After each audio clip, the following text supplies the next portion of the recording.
हन्ताणं नमो सिद्धाणं नमो आयरीयाणं नमो वज्रायाणं नमो लोये सहसाहुणं सिद्धं शुद्धं परमेयं जिनेन्द्रवर्णेमि चन्द्रमकलङ्कं गुणरयणभूषणोदयं जीवस्य पर्वणम् उच्चम्।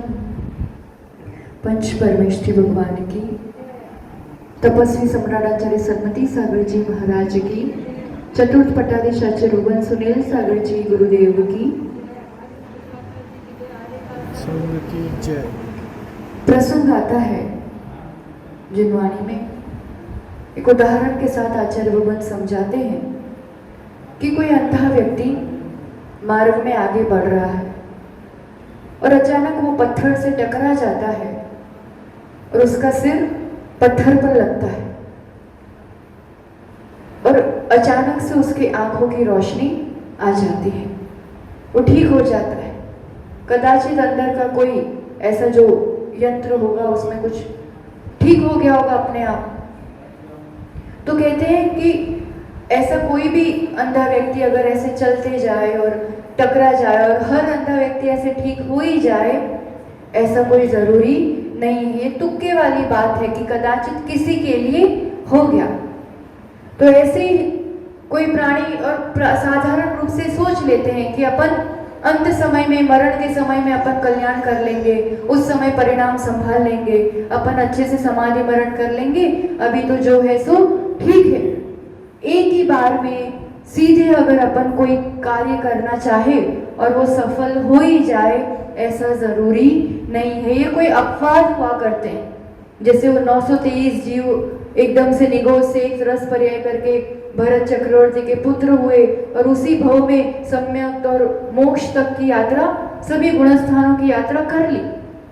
तो ये सबके लिए संभव नहीं है और सबके लिए ऐसा नहीं होता है। एक अभ्यास चाहिए पड़ता है। कोई युद्ध लड़ने के लिए भी जाता है तो सीधा ही राजा हो या राजकुमार हो, सीधा युद्ध के मैदान में ही तलवार हाथ में नहीं पकड़ता है।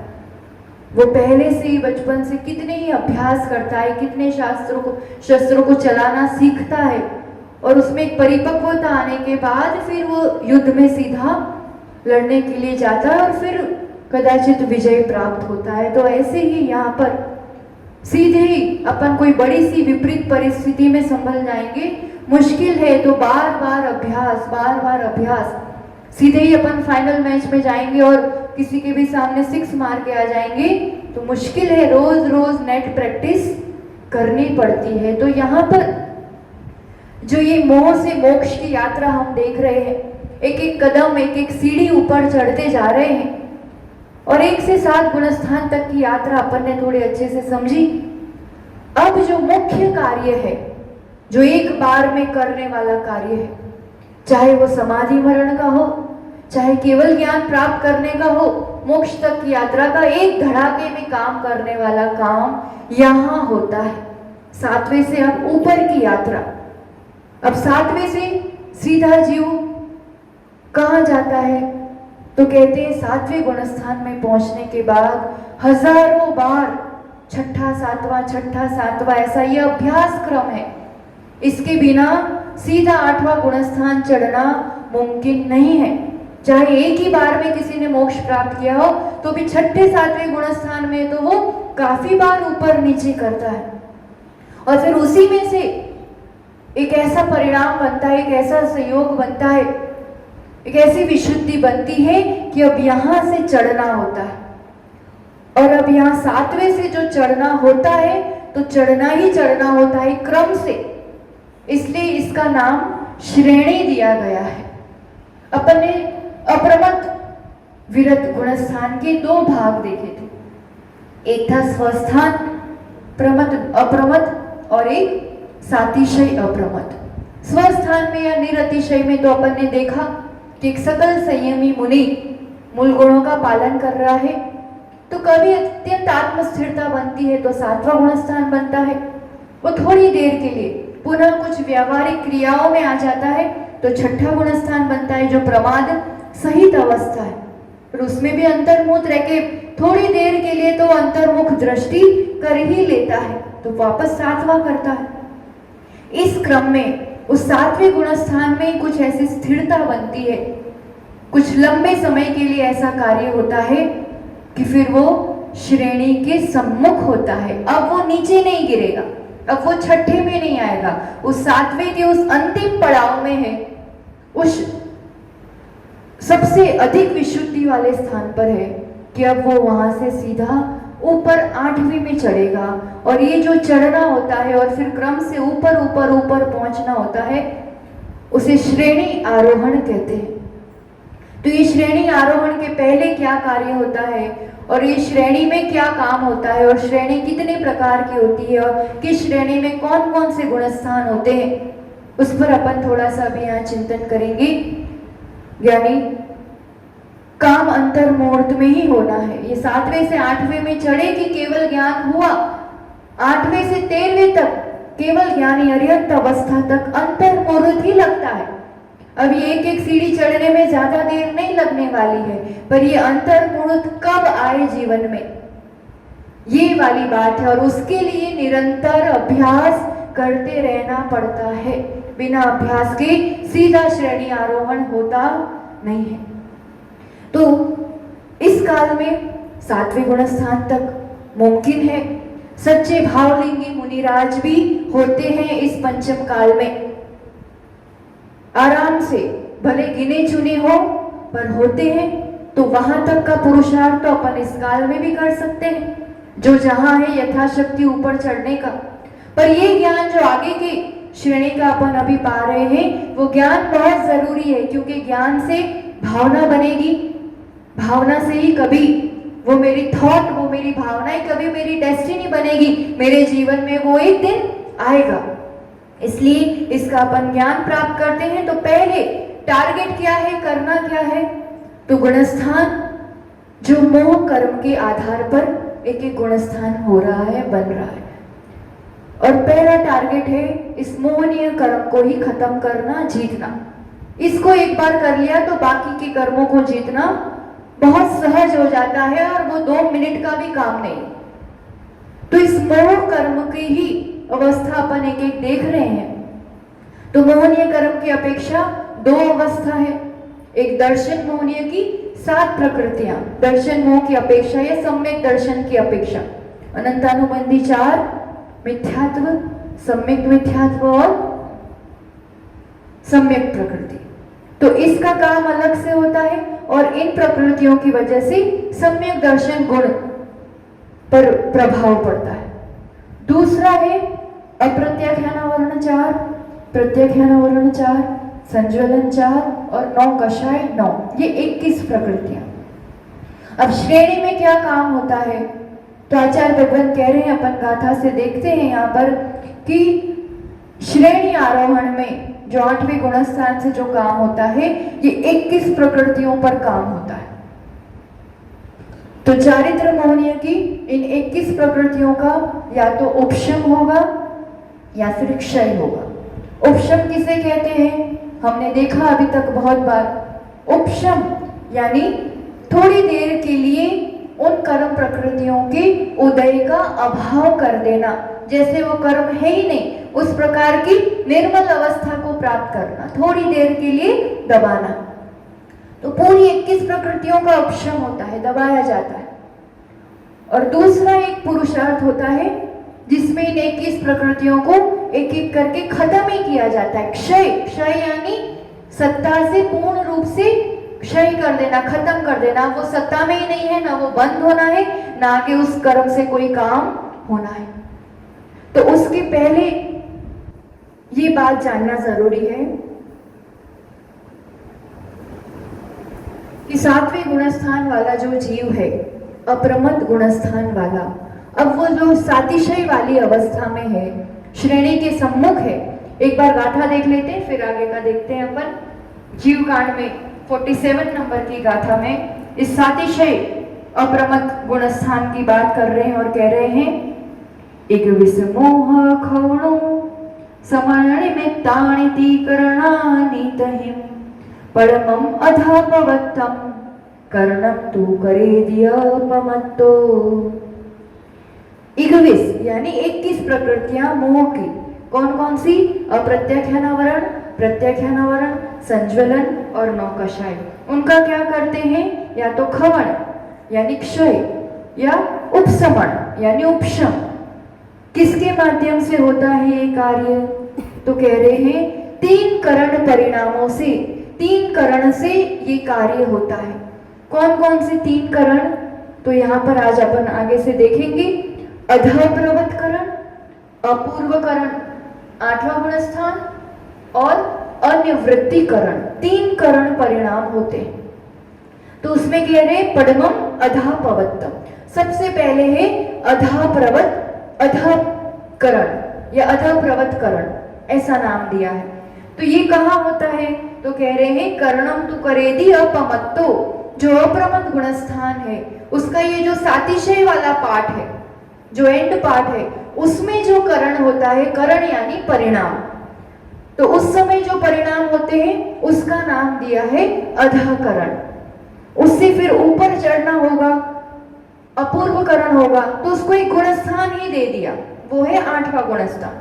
उसके आगे करण होता है विशुद्धि बढ़ते हुए, तो अनिवृत्ति करण, तो ये 9वां गुणस्थान ही है अलग से। तो 3 करण में 2-2 गुणस्थान ही है। तो शुरुआत किससे होती है? अधप्रवत करण से। तो वो अपन पूरा समझेंगे कि 7वें गुणस्थान में जो ये दशा बनती है, जिसमें एंटर करने से, जिसमें प्रवेश करने से, जिस परिणामों को करने से सीधा 8वें में ये जीव श्रेणी चढ़ता है। तो उसके पहले एक अवस्था समझनी जरूरी है कि 7वें गुणस्थान वाला जीव सम्यक दृष्टि भी है और चारित्रवान भी है। दोनों चीज है उस मुनिराज के पास, है ना। तो सम्यक दर्शन कौन सा हो सकता है?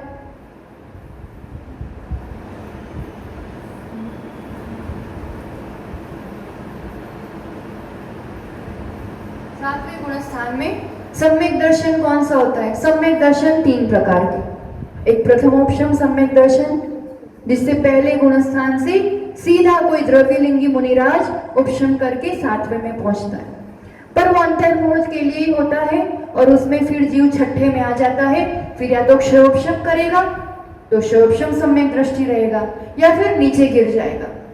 तो प्रथमोपशम सम्यक दर्शन, यहाँ जो अपन सातिशय अप्रमत की बात कर रहे हैं, तो वहां पर प्रथमोपशम सम्यक दर्शन नहीं लिया जाएगा। ऊपर चढ़ते टाइम अब वो प्रथमोपशम सम्यक दर्शन भी कर रहा है और उसके साथ अब वो श्रेणी आरोहण भी कर रहा है, तो दोनों कार्य एक साथ नहीं हो सकते।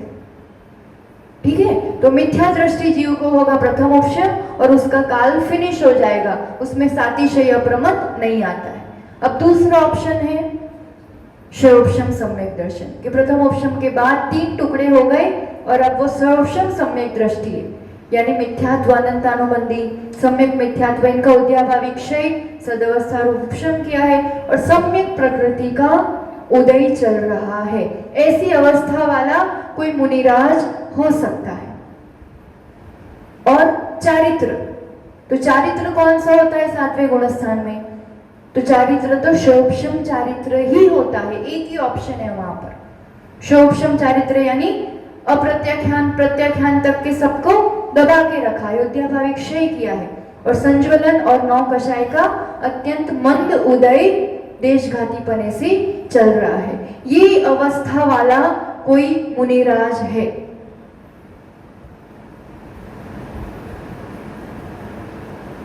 क्षयोपशम सम्यक दर्शन,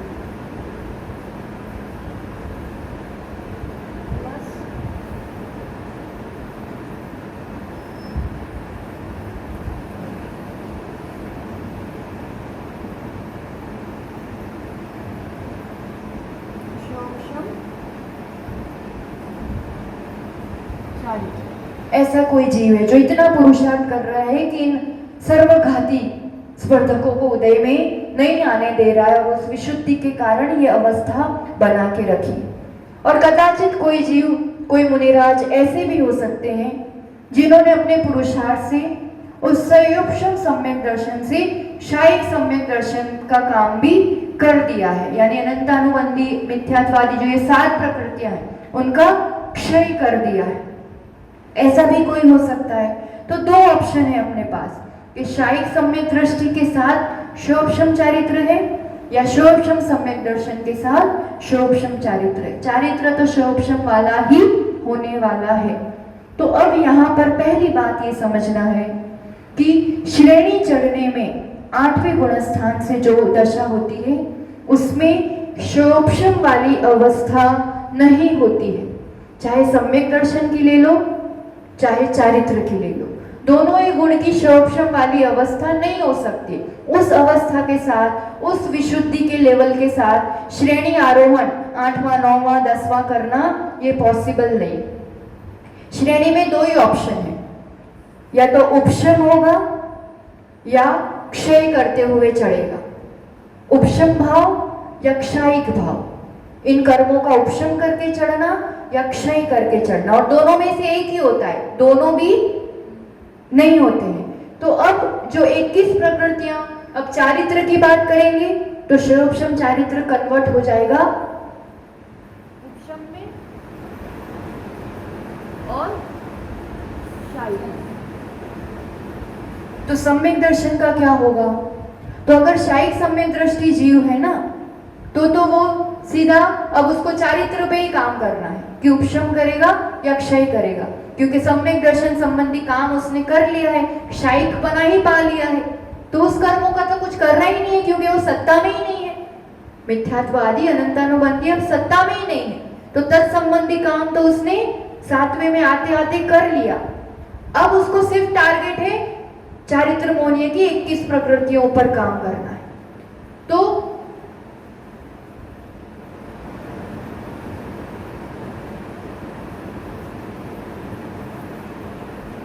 जिसको शायिक सम्यक हो गया है, ठीक है, और शायिक सम्यक के साथ शोभशम चारित्र है, ऐसा शायिक सम्यक दृष्टि मुनिराज अब उसको सिर्फ 21 प्रकृतियों पर काम करना है।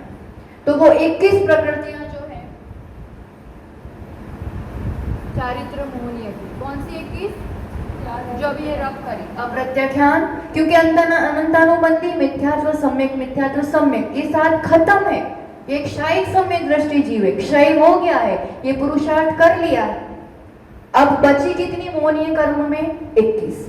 तो उन 21 प्रकृतियों का या तो उपशम करके चढ़ेगा, तो कहलाता है कि उस मुनिराज ने उपशम श्रेणी चढ़ी। तो उस उपशम श्रेणी में 8वें में जाएगा, अपूर्वकरण करेगा।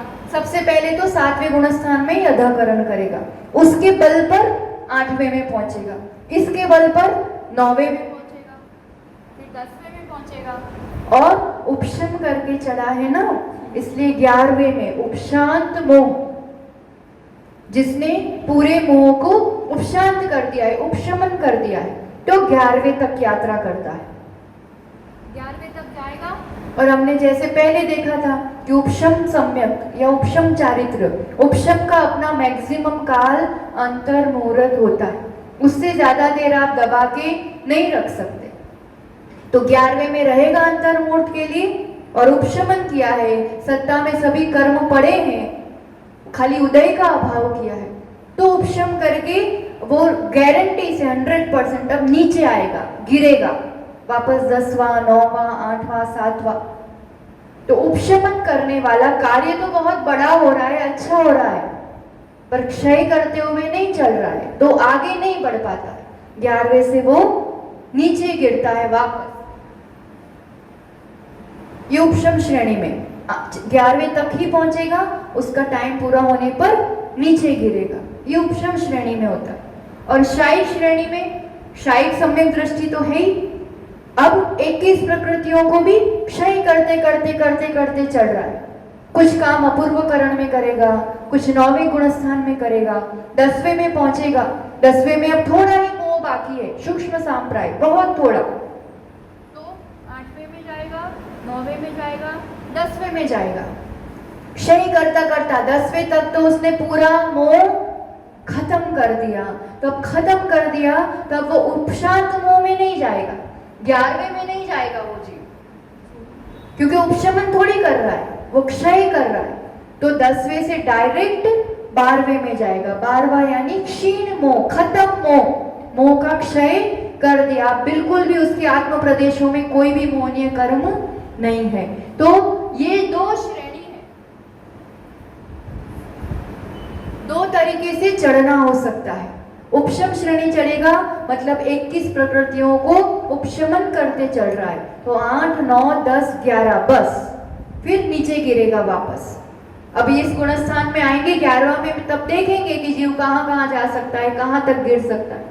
और शायद शपथ श्रेणी कर रहा है ना, कर्मों को खत्म कर रहा है, 8, 9, 10, 12 क्षीण मोह हो गया और वो बहुत छोटे अंतर्मोट काल में सीधा केवल ज्ञान को प्राप्त कर लेगा। अब यहाँ से कभी भी गाड़ी रिटर्न नहीं होती है किसी भी जीव की। एक बार क्षय किया, 12वें में पहुंचा, एक ही बार होता है जीवन में ये, और सीधा केवल ज्ञान, आयु पूरी करके मोक्ष। ये इंपॉर्टेंट है कि 10वें से सीधा 12वें में जाएगा, 13वां, 14वां और मोक्ष। ये एक ही रास्ता है, इसमें कोई ऑप्शन ही नहीं है, एक ही वे है, एक ही रास्ता है। ठीक है, तो ये तो कोई शायद सम्यक दृष्टि के लिए 7वें गुणस्थान में अधःकरण में ऐसे परिणाम बनाता है। कैसे परिणाम बनाता है कि दो में से एक ऑप्शन चूज करके चढ़ेगा ऊपर। अब कोई शोभशम सम्यक दृष्टि के साथ शोभशम चारित्र वाला जीव है 7वें गुणस्थान, अब उसको श्रेणी चढ़ना है। श्रेणी में दो ही भाव है, उपशम या शायिक। शोभशम वाला भाव असंभव है। तो अब ये जीव क्या करेगा? तो सबसे पहले उसको दर्शन मोह पे काम करना होगा, क्योंकि श्रेणी चढ़ने में तो 21 प्रकृतियों पे ही काम होता है। चारित्र मोह की जो 21 प्रकृति है वही टारगेट में उसी का काम होता है। तो अब ये श्रेणी चढ़ने के पहले जो 7 प्रकृतियां बाकी रही है, क्योंकि शोभशम है अभी, तो 7 प्रकृतियां सत्ता में है, तो पहले उस पर काम करना पड़ेगा। तो अब ये जीव क्या करेगा? अब वो अगर सातिशय वाली अवस्था में है, वो विशुद्धि है कि श्रेणी चढ़ना है, तो ये जीव सबसे पहले अनंतानुबंधी 4 जो कषाय है उसकी विसंयोजना करेगा, ट्रांसफर करेगा उसको अप्रत्याख्यान, प्रत्याख्यान, संज्वलन, इन सब में। तो अनंतानुबंधी की विसंयोजना से उसकी सत्ता खत्म करेगा, क्योंकि अनंतानुबंधी होगी तब तक श्रेणी आरोहण नहीं हो सकता है। तो टोटली उसकी सत्ता खत्म करना। तो ये जीव जो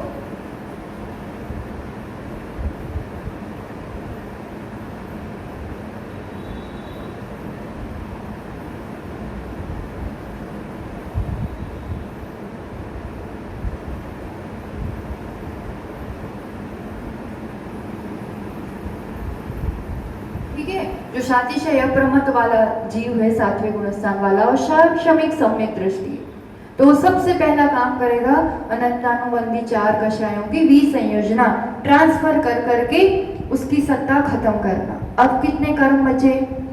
3। ठीक,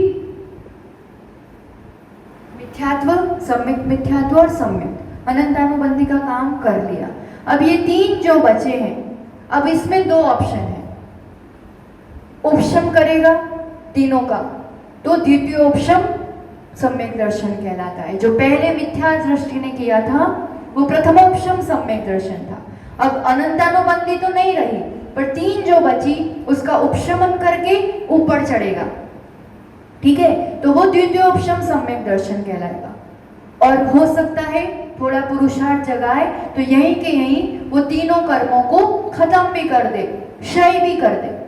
तो अनंतानुबंधी की विसंयोजना तो जरूरी काम है। इन दोनों के बाद 3 ही कर्म जो बचते हैं, जिनका या तो क्षय करेगा या उपशम करेगा।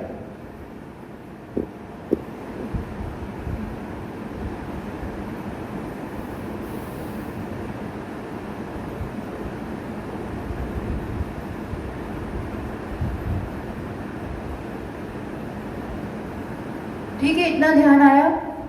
अनंतानुबंधी की तो विसंयोजना ही होती है। अनंतानुबंधी कषाय का कभी भी क्षय नहीं होता है, उसको इस रूप से खत्म नहीं किया जाता है, ट्रांसफर करके उसकी सत्ता खत्म की जाती है। जब भी किसी भी जीव ने आज तक किया या आगे करेगा, उसके लिए यही ऑप्शन है। अनंतानुबंधी को वैसे ही खत्म किया जाता है। और फिर 3 जो बचते हैं उसका उपशमन करेगा या क्षय करेगा। तो क्षय करेगा तो वो शायिक सम्यक दृष्टि हो गया, ठीक है ना। तो शायिक सम्यक दृष्टि के लिए दोनों ऑप्शन है।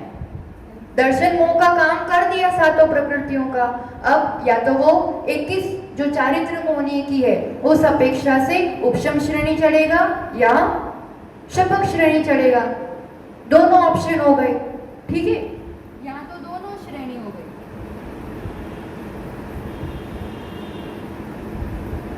और कोई द्वितीय उपशम सम्यक वाला जीव है यानी मिथ्यात्वादी है, 3 को भी वो दबा के चल रहा है, तो अब इसको ही दबा रहा है ना। अभी तो दर्शन मोहनी को ही खत्म नहीं किया है, खाली दबा रहा है। अगर इसको दबा रहा है तो आगे 21 प्रकृतियों का वो क्षय कर सकता है क्या? नहीं कर सकता। सबसे पहले मिथ्यात्व को ही खत्म करना पड़ता है, उसके बाद ही मोहनिया की बाकी कोई भी कर्म प्रकृतियों का क्षय संभव है। अभी इन्हीं को तो अभी दबाया है, इसका ही उदय का अभाव क्या अभी सत्ता में पड़ी है, तो बाकी 21 प्रकृतियों का भी वो क्षय नहीं कर सकता, वो शपक श्रेणी नहीं चढ़ सकता है। द्वितीय उपशम सम्यक दर्शन करने वाला उस उपशम को करके श्रेणी चढ़ने वाला नियम से उपशम श्रेणी ही चढ़ेगा। उसके पास एक ही ऑप्शन है, क्योंकि उसने दर्शन मोहनीय का ही उपशम किया है, तो चारित्र मोहनीय का भी वो उपशम ही कर सकता है, वो शपक श्रेणी नहीं चढ़ सकता है।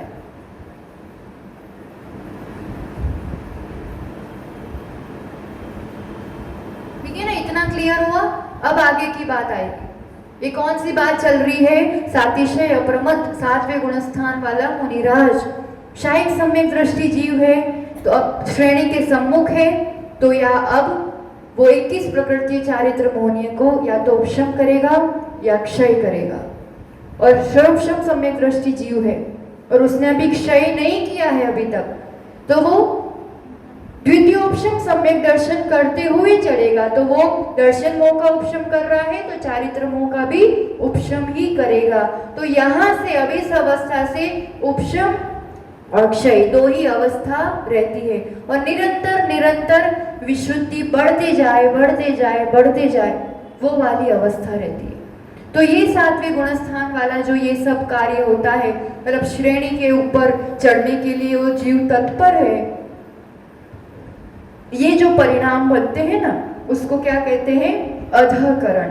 3 करण के अपन नाम, थोड़ा डेफिनेशन, थोड़ा लक्षण देखते हैं, फिर उसका डिटेल जाएंगे अपन। यहाँ तक का विषय क्लियर हुआ कि कौन सा जीव है ये 7वें गुणस्थान वाला मुनिराज, और दर्शन मोहनी की क्या अवस्था है? चारित्र मोहनी का काम करने जा रहा है, अब उसका पुरुषार्थ जगाया है। तो दर्शन मोहनी की उपशम अवस्था होगी या क्षय अवस्था होगी? इन दोनों की ये अवस्था होगी तो आगे भी फिर उपशम और क्षय के साथ चढ़ेगा, क्षयोपशम के साथ श्रेणी आरोहण नहीं होता है। ठीक, अब 3 करण देखते हैं अपन।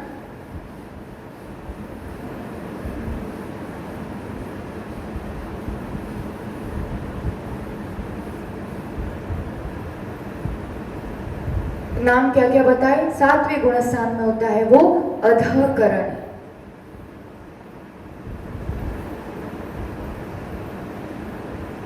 इससे जो ऊपर चढ़ता है 8वें में पहुंचता है, तो 8वां गुणस्थान कौन सा है? अपूर्वकरण। और इसके आगे 9वां चढ़ेगा, यहाँ क्रम से ही चढ़ना होता है। अनिवृत्तिकरण। करण मतलब परिणाम, तो ये परिणामों के आधार पर एक एक अवस्था बनाई है, जीव की बढ़ती हुई चढ़ती हुई अवस्था। तो क्या बढ़ रहा है उसमें? विशुद्धि बढ़ती जा रही है, अनंत गुनी एक एक समय में। विशुद्धि यानी कषायों को मंद करते जाना। अब यहाँ उसके हाथ में करोट है, मान लो एक ऐसा बड़ा पैना चाकू, जिससे वो अब क्षय करने को या उपशम करने को तैयार है। अब खत्म करना है ना मोह को, तो मोह को खत्म करने का काम मेरे ही अपने कर्म है, मेरी ही सत्ता में है, पर इसका काम किसके आधार पर होता है? विशुद्धि।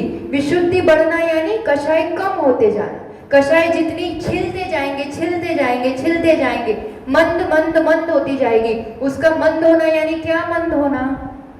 अनुभाग शक्ति कम होते जाना, क्योंकि प्रकृति तो जो है वो है प्रदेश से कोई बहुत ज्यादा फर्क नहीं पड़ता है, जो है सब कार्य स्थिति और अनुभाग का है। तो स्थिति कम करते जाना ताकि संसार कम होता जाए। अंतर्मुहूर्त में तो संसार खत्म करना है अब, इसलिए स्थिति बड़ी बड़ी होगी तो इन स्थितियों को भी कम करता जाएगा। और करौत से करता क्या है, वो अनुभाग शक्ति को कम कम कम करना। जितनी अनुभाग शक्ति कम होती जाएगी उतना उतना विशुद्धि बढ़ेगी, और जितनी जितनी विशुद्धि बढ़ेगी ये जीव का अपना इस आत्मा का गुण प्रकट होते जाएगा। ये पूरा कार्य करना है इस श्रेणी में, ठीक है। अब यहाँ पर ये बात समझो कि 7वें गुणस्थान में करोड़ों मुनिराज है।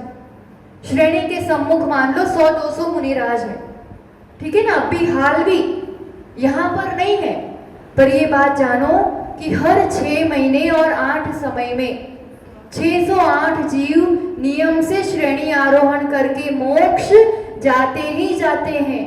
अभी यहाँ इस काल में इस भरत क्षेत्र में नहीं है, पर विदेश क्षेत्र से तो द्वार खुला ही है। आज इस घड़ी जब आप सुन रहे हो सकता है उस घड़ी भी कोई मुनि श्रेणी आरोहण कर रहा है, शपथ श्रेणी चढ़ रहा है और मोक्ष की ओर फटाफट गमन कर रहा है। तो ये नियम है कि हर 6 महीने 8 समय में 608 जीव मोक्ष प्राप्त करते हैं। तो अभी हाल श्रेणी आरोहण करने वाले 100 मुनिराज एक साथ हो सकते हैं, 50 मुनिराज एक साथ हो सकते हैं ना। तो क्या उन सभी 50 मुनिराज की 10 मुनिराज के परिणाम एक से होंगे? गुणस्थान तो सबका 7वां है ना, गुणस्थान सेम है। जैसे हमारा भी 5वां गुणस्थान है, कोई प्रतिमाधारी का भी 5वां गुणस्थान है। 5वें गुणस्थान वाले तो अपन ने कितने सारे जीव देखे थे, करोड़ों मनुष्य हो सकते हैं, असंख्यात तिर्यंश हो सकते हैं।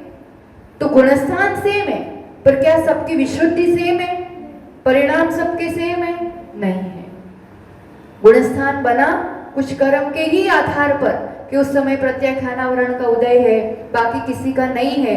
पर प्रत्याख्यानावरण में जो उदय चल रहा है देशघातीपने से उदय है, मान लिया, पर अनुभाग शक्ति उसमें भी बहुत वैरायटी होती है। असंख्यात लोक प्रमाण अनुभाग शक्ति के प्रकार है, और उस हिसाब से परिणामों के बहुत प्रकार है, असंख्यात टाइप्स होती। उसमें किसी का रेंज कुछ है, किसी का रेंज कुछ है, किसी की अधिक है, किसी की कम है, तो बहुत ज्यादा उसमें अंतर रहता है। तो चौथे 5वें में अंतर रहता है, तो छठे 7वें में भी अंतर रहता है। संज्वलन और नौ कषाय का उदय है देशघातीपने से, तो अनुभाग शक्ति अलग अलग होने से परिणामों में बहुत अंतर होता है। तो इन परिणामों के आधार पर ये गुणस्थान बनाए हैं। तो सबसे पहले तो ये समझो कि एक साथ उसी अवस्था में उसी गुणस्थान में कोई मुनिराज हैं तो भी सबके परिणाम एक जैसे नहीं होते हैं। तो अब उसमें अंतर कैसे किया है? तो ये बढ़ती हुई विशुद्धि है। अल्टीमेट तो सबको एक ही स्थान पर पहुंचना है। सिद्धों में कोई अंतर है? परिणाम में सिद्ध जीवों में जितने भी हैं अनंतानंत, उनमें कोई अंतर है? केवल ज्ञान की अवस्था में कोई अंतर है? जो केवल ज्ञान महावीर का है वही पार्श्वनाथ का है, वही अजितनाथ का है, वही राम का है, वही हनुमान का है। केवल ज्ञान में कोई अंतर है? नहीं है। मतलब सबको पहुंचना किस लेवल तक है? जहां कोई अंतर नहीं रहे, क्योंकि कर्म ही नहीं है। कर्म नहीं है तो पूरा गुण जैसा है वैसा प्रकट है। अब वहां पर कोई अंतर नहीं है, तो विशुद्धि बढ़ाते बढ़ाते उस अवस्था तक पहुंचना है कि अनुभाग खत्म करते करते करते करते उस हद तक आ जाए कि सबका एक सा अनुभाग हो जाए। कर्म बंध सबके एक है ना, कर्म बंध सबका हो रहा है और फलदान शक्ति सबकी अलग अलग है। तो उस हिसाब से इन गुणस्थानों में अंतर पड़ता है, पर धीरे धीरे कर्म को ही खत्म कर देंगे और उन कर्मों को एक सी अवस्था तक पहुंचा देंगे। किसी के अनुभाग 100 डिग्री है, किसी की 50 डिग्री है, किसी की 10 डिग्री है, पर अल्टीमेटली 100 वाला भी 10 पे पहुंचेगा, 5 पे, और 20 वाला भी 5 पे पहुंचेगा। सबको वहां तक पहुंचना है। सब खेल विशुद्धि बढ़ाने का यहाँ पर पूरा ही खेल है। तो उसमें अभी जो अवस्था है मुनिराज की, अभी जो 7वें गुणस्थान में है, संज्वलन का उदय चल रहा है, अभी पूरी 21 प्रकृतियों का ना उपशमन है और ना क्षय है, अभी क्षयोपशम वाली अवस्था है और वो अधःकरण का पुरुषार्थ कर रहा है। तो अधःकरण मतलब क्या? जैसा शब्द है वैसा उसका अर्थ है। अधः यानी नीचे, अधः का अर्थ क्या होता है? नीचे। तो नीचे वाले जीवों के साथ ऊपर वाले जीवों के परिणाम कदाचित मिल सकते हैं। ये होती है अधः प्रवत वाली अवस्था। जैसे समझो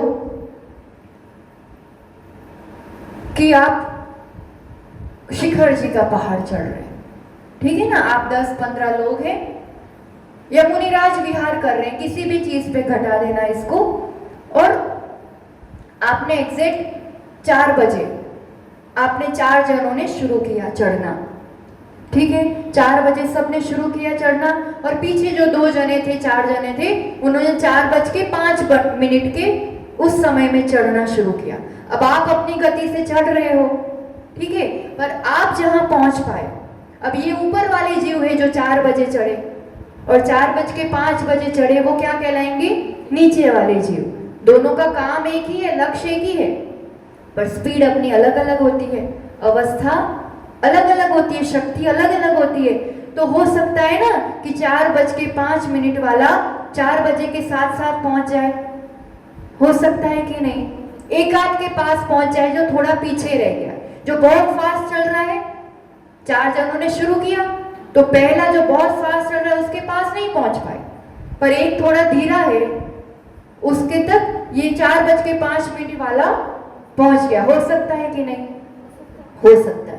तो ये जहां संभव है कि नीचे बाद में किसी ने श्रेणी आरोहण स्टार्ट किया, अधः प्रवर्त में एंट्री की, जो प्रवेश किया उसने थोड़ी देर बाद किया है, और उससे पहले करने वाला भी कोई मुनिराज है, तो नीचे वाले अब ये भी अपना पुरुषार्थ कर रहा है, ये भी विशुद्धि बना रहा है, पर यहाँ पे जो परिणामों की रेंज है, जो विशुद्धि की रेंज है, यहाँ इस अवस्था में ऐसी संभावना है कि बाद में चढ़ने वाला, नीचे समयवर्ती यानी बाद के समय में जो चढ़ा है, अभी जो नीचे है उस चढ़ाई में, वो थोड़ा पहले चढ़ने वाला ऊपर समयवर्ती के साथ भी वो मिल सकता है। अब वो 4:30 बजे, 4:45 बजे जो चढ़ रहा है वो नहीं पहुंच पाएगा उन तक, पर तुरंत यानी कुछ समय तक ये संभव है, फिर उसके बाद संभव नहीं है। ये जो अवस्था, ये सब चढ़ाई की बात है, तो यहाँ पांव से चढ़ाई वाली बात नहीं है, ये परिणामों से जो चढ़ने वाली बात है।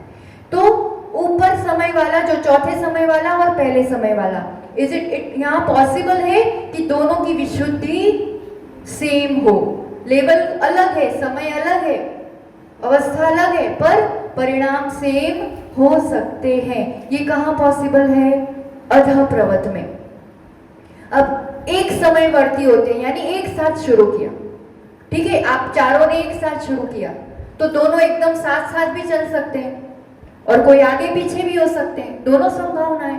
तो यहाँ पर दोनों संभावनाएं, 4 मुनिराज ने एक साथ शुरू किया, तो कोई दो साथ साथ भी हो सकते हैं, मतलब साथ साथ मतलब सेम विशुद्धि, और कोई मुनिराज आगे बढ़ गए, कोई पीछे रह गए, असमान भी हो सकता है, आगे पीछे भी विशुद्धि हो सकती है। इस अधःकरण में दोनों पॉसिबिलिटी है। इसमें 2 शब्द आएंगे जो अपन को समझना है, एक समयवर्ती और भिन्न समयवर्ती।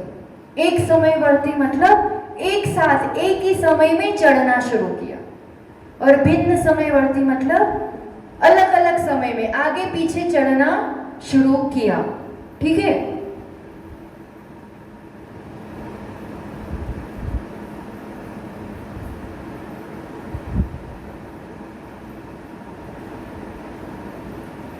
क्या बोला हमने? समान।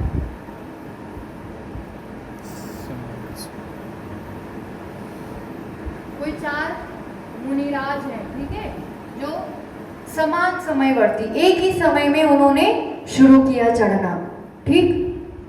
तो एक समय में शुरू किया, तो अब उनमें किसी के परिणाम समान भी हो सकते हैं और असमान भी हो सकते हैं। यहाँ पर एक समय, तो एक समयवर्ती में इस अधकरण में क्या है, समान भी हो सकते हैं और भिन्न परिणाम भी हो सकते हैं। सब मुनिराज के एक से परिणाम होंगे जरूरी नहीं है, विशुद्धि आगे पीछे भी हो सकती है, भिन्न भी हो सकता है और एकदम सेम सेम विशुद्धि चले ऐसा भी हो सकता है, समान भी हो सकता है। ठीक है, एक समयवर्ती में एक साथ चढ़ाई की है, अब भिन्न समयवर्ती में अभी आगे पीछे है, आगे पीछे होने के बावजूद भी ऐसा हो सकता है कि कोई नीचे वाला और कोई ऊपर वाला दोनों के परिणाम सेम है। तो यहाँ भी समान भी होगा और भिन्न भी होगा। ये अवस्था जहां तक रहती है ये कहलाती है अधःकरण। अब प्रति समय विशुद्धि बढ़ती जा रही है, बढ़ती जा रही है, बढ़ती जा रही है और उसके बल पर, उस ताकत से अब वो जीव थोड़ा छोटा अंतर्मुख इसमें रहा और अब उसने कहाँ पहुंच गया, वो अपूर्वकरण। नाम जैसा है अपूर्व, जो पहले कभी भी नहीं हुए हैं ऐसे परिणाम अब इस जीव के होते हैं। अब उस विशुद्धि के लेवल पर पहुंचा है जो आज तक नहीं प्राप्त किया था। अपूर्व, पूर्व में कभी भी नहीं हुए थे ऐसे परिणाम। अब इसमें भी किसी ने एक साथ एंटर किया, ठीक है ना, तो अब इसमें विशुद्धि का लेवल ऐसा है कि एक समय में मैंने शुरू किया, अगली 2 मिनट बाद आपने किया, उसके 2 मिनट बाद किसी और ने किया, मुनिराज की बातें करते गए, तो अब अपूर्व अपूर्व अपूर्व परिणाम, इस समय में जो परिणाम है उससे अगले समय में कैसे परिणाम होंगे, अपूर्व, जो पहले थे ही नहीं उसके अगले समय में अपूर्व परिणाम। अब यहाँ नीचे वाला ऊपर को क्रॉस कर ही नहीं सकता, ऊपर तक पहुंच ही नहीं सकता है। जैसे जिसने 4 बजे शुरू किया और जिसने 4:01 में शुरू किया, तो इन दोनों का लेवल अलग ही होगा। अब ऊपर वाले के परिणाम और नीचे वाले के परिणाम एक से जैसे नहीं हो सकते हैं, अपूर्व अपूर्व अपूर्व ही होंगे। जिसका ये है, अब वो चढ़ाई अपने हिसाब से करेगा, पहले वाला है वो चढ़ाई अपने हिसाब से अपनी शक्ति से करेगा, पर दोनों जो भिन्न समयवर्ती है, अलग अलग समय पे जिसने चढ़ना शुरू किया है, वो नीचे वाला ऊपर वाले के समान कभी भी नहीं पहुंचता है। इसके अपने हिसाब से, इसके अपने हिसाब से, ऊपर वाले की बढ़ती हुई विशुद्धि। तो यहाँ क्या हो गया, जो भिन्न समयवर्ती है ना उसमें परिणाम भिन्न ही होंगे। नीचे वाले की अपनी विशुद्धि, ऊपर वाले की अपनी बढ़ती हुई विशुद्धि, नीचे और ऊपर वाले समान नहीं हो सकते, भिन्न ही होंगे। और यहाँ पर एक ही समय में कोई चढ़े, 4 मुनिराज एक साथ चढ़े, तो अब अपूर्वकरण है, तो यहाँ पर नए नए परिणाम तो होंगे, पर हो सकता है 2 मुनिराज को एकदम सेम सेम परिणाम हो रहे हैं, और किसी को ऐसा हो सकता है कि किसी को ज्यादा है, दूसरे को कम है। कम होगा पर नीचे वाले जैसा नहीं, चढ़े तो एक समय में है तो समान भी हो सकते हैं और भिन्न परिणाम भी हो सकते हैं। इस विषय को और अपन विषय और डिटेल में पूरे अंक दृष्टि के साथ देखेंगे, पर इस रूप से आगे बढ़ते हैं। और यहाँ तो इस रूप से भी भिन्नता है, अनिवृत्तिकरण। और आगे बढ़ेंगे ना तो निवृत्ति मतलब भेद, अनिवृत्तिकरण, अब परिणामों में कोई भेद नहीं है, एक लेवल पर पहुंच गए। अब उसमें जितने भी मुनिराज हैं, जिस समय में हैं, सबके एक से परिणाम होंगे। तो ये पुरुषार्थ से अपन ऐसे आगे बढ़ रहे हैं। पहले भिन्नता है, ऊपर वाला नीचे वाला मिल सकता है, फिर दूसरे में ऊपर ऊपर बढ़ते ही जाएगा, बढ़ते ही जाएगा, और करते करते सब एक लेवल पे, एक समान परिणाम में, जहाँ कोई भेद नहीं है, उस अवस्था तक 9वें गुणस्थान में पहुंचते हैं। और इस 9वें गुणस्थान तक ही उपशम का या क्षय का कार्य हो जाता है। दबाना है तो पूरी 21 प्रकृतियों को दबाना, या क्षय करना है तो भी ये पूरा काम ये 9वें तक हो जाता है। तो बार बार हमें अब इस अधःकरण को, अपूर्वकरण को और डिटेल में समझेंगे। एक सामान्य भूमिका बनाई है कि इसमें होता क्या है और किस रूप से, ये हमें पता नहीं चलता है। जब अपन श्रेणी चढ़ेंगे तब तो अपन अपने आत्म ध्यान में लीन होंगे और अंदर ये कार्य अपने आप होता जाता है। कोई मुझे बैठ के एक एक क्षय नहीं करना है, एक एक दबाना नहीं है। परिणामों के बल पर अंदर में ये काम आत्म प्रदेशों में खुद ही होता है, पर उस विशुद्धि को बढ़ाने का काम तो आत्मा ही करती है, ये जीव ही करता है। तो निरंतर बार बार ये भावना भाते रहे कि हम इस अवस्था तक ये मेरा निजात्मा पहुंच पाए। इन पंक्तियों के साथ आज की बात को विराम देंगे। अपूर्व अवसर एवो क्या रे आवशे, क्या रे थैशो बाह्यांतर निर्ग्रंथ जो, सर्व संबंधनु बंधन तीक्ष्ण छेदिने, विचरसु कहो महत पुरुष ने पंथ जो, अपूर्व अवसर एवो क्या रे आवशे।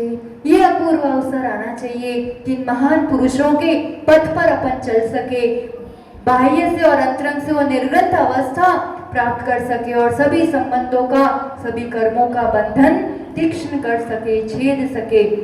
बार बार ये भावना, सब कुछ कर लिया संसार में, कुछ बाकी नहीं है, बस इस गुणस्थान तक पहुंचना बाकी है, ये श्रेणी आरोहण बाकी है। तो उसका कार्य हो, ऐसी भावना बार बार हम बांधते हुए कि वो अपूर्व अवसर हमारे जीवन में भी आए, एक अपूर्व करण हमारे जीवन में भी आए। इसी दिव्य मंगल भावना के साथ जय बोलो आचार्य बन सुनील सागर जी गुरुदेव की। वाणी के ज्ञान से सूझे लोकालोक, सो वाणी मस्तक नमो सदा देत हूँ दो।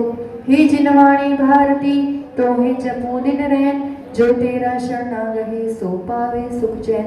9 बार नमोकार। द्वादशांग में जिनवाणी माता की जय। आचार्य बन सुनील सागर जी गुरुदेव की जय।